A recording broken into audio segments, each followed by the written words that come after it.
Assalamualaikum warahmatullahi wabarakatuh. Welcome back to my YouTube channel. Kembali lagi bersama saya Nurjana Latukau, salah satu taruni Politeknik Kelautan dan Perikanan Sorong, program studi Teknik Budidaya Perikanan. Pada kesempatan kali ini, saya akan menjelaskan seputaran domestikasi jenis ikan laut secara update dan perspektif. Selanjutnya, teman-teman semua jangan lupa like, komen, dan subscribe ya. Selamat menyaksikan. Ke slide yang pertama, yaitu apa itu domestikasi. Domestikasi adalah proses yang panjang dan tak berkesudahan di mana hewan menjadi generasi demi generasi lebih beradaptasi dengan kondisi penangkaran dan manusia. Berikutnya yaitu produksi ikan laut global. Dalam beberapa dekade terakhir, produksi ikan laut global telah meningkat pesat, terutama sejak 1990-an, hingga mencapai lebih dari 2,2 juta ton pada 2013. Di antara 100 spesies ikan laut yang terdaftar dalam database FAO pada 2013, tidak lagi diproduksi dan hanya memiliki produksi lebih tinggi dari 100.000 ton. Berikutnya yaitu pertumbuhan, masa depan, dan berkelanjutan budidaya laut. Pertumbuhan masa depan dan berkelanjutan budidaya laut sebagian akan bergantung pada kemampuan kita untuk menjinakkan atau mengontrol siklus hidup di penangkaran dari spesies yang saat ini dibudidayakan dan yang akan dibudidayakan.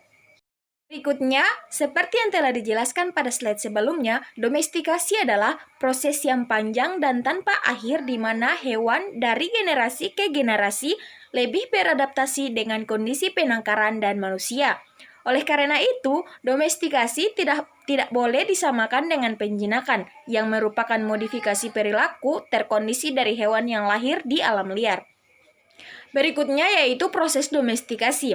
Selama proses domestikasi, hewan-hewan penangkaran secara bertahap dimodifikasi dari nenek moyang liarnya dan pada saat tertentu dianggap sebagai hewan peliharaan. Namun demikian, sulit untuk menentukan kapan hewan peliharaan telah dijinakkan dan keputusan semacam itu bersifat subjektif dan sewenang-wenang.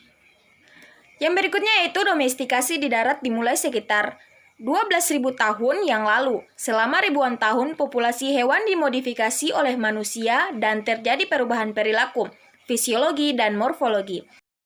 Kita langsung ke slide berikutnya yaitu tujuan pembelajaran. Kontrol atas produksi aquaculture dapat bervariasi dari mengelola hanya sebagian dari siklus hidup hingga mengelola siklus hidup lengkap di penangkaran.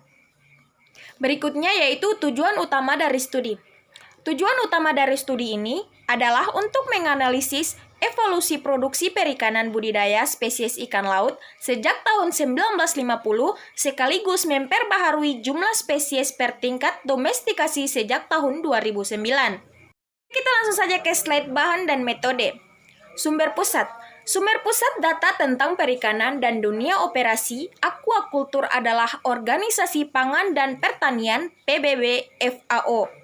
Dengan data penangkapan ikan dan produksi aquaculture kembali ke tahun 1950, database FAO adalah sumber informasi temporal yang tak bernilai tentang kualitas, nilai, dan lokasi geografis produksi makanan laut global. Berikutnya yaitu tingkat domestikasi.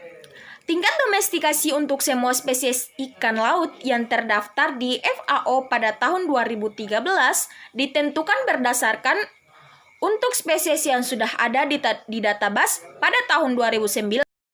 Kita langsung saja ke slide hasil. Evolusi produksi aquaculture ikan laut global produksi.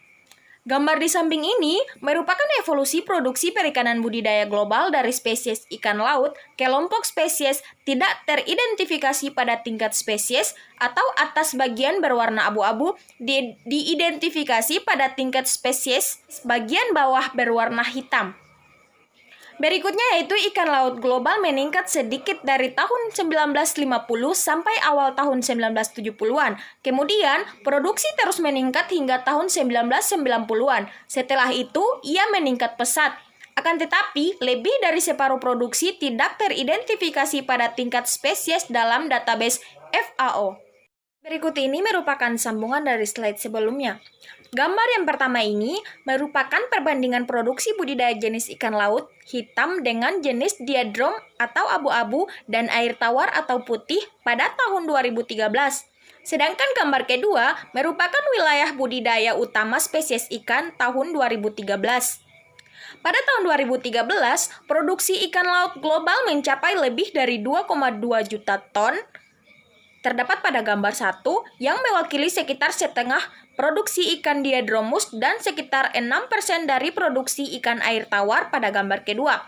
Hal ini mengimplikasikan bahwa meskipun terjadi peningkatan yang kuat, budidaya ikan laut tetap kecil dibandingkan dengan produksi ikan non-laut. Berikutnya yaitu evolusi jumlah spesies ikan yang dibudidayakan dan didomestikasi. Jumlah spesies yang dibudidayakan meningkat tajam dalam beberapa dekade terakhir hingga mencapai 65 pada tahun 2013.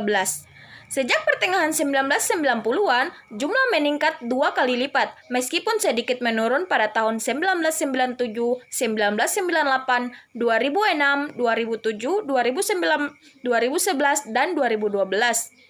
Gambar di samping ini menjelaskan tentang evolusi jumlah spesies ikan laut yang dibudidayakan per tahun.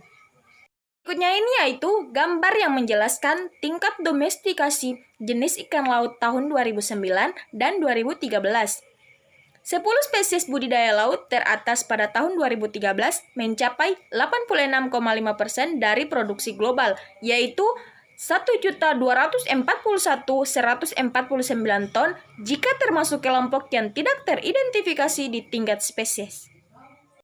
Kita sampai ke slide penutup. Kesimpulan, dibandingkan dengan domestikasi hewan darat, domestikasi hewan air dan khususnya spesies ikan laut merupakan fenomena terkini. Budidaya ikan baru dimulai beberapa dekade yang lalu, dan saat ini hanya sedikit spesies yang dapat dibudidayakan. Sebaliknya, untuk banyak spesies, pertanian hanya dilakukan beberapa tahun sebelum dihentikan. Pertumbuhan masa depan dan keberlanjutan budidaya laut sebagian akan bergantung kemampuan kita untuk menjinakkan, yaitu mengontrol siklus hidup di penangkaran dari spesies yang saat ini dibudidayakan dan baru dibudidayakan. Demikian yang dapat saya sampaikan. Sebelumnya saya tidak lupa untuk berterima kasih kepada Bapak dosen yang telah memberikan kami tugas mengenai domestikasi ikan. Selanjutnya saya juga mengatakan bahwa dalam pembuatan video ini tidak ada konflik kepentingan yang terjadi. Demikian yang dapat saya sampaikan. Apabila ada kesalahan saya mohon maaf. Wabillahi taufiq wal hidayah. Wassalamualaikum warahmatullahi wabarakatuh. Sampai jumpa di video selanjutnya.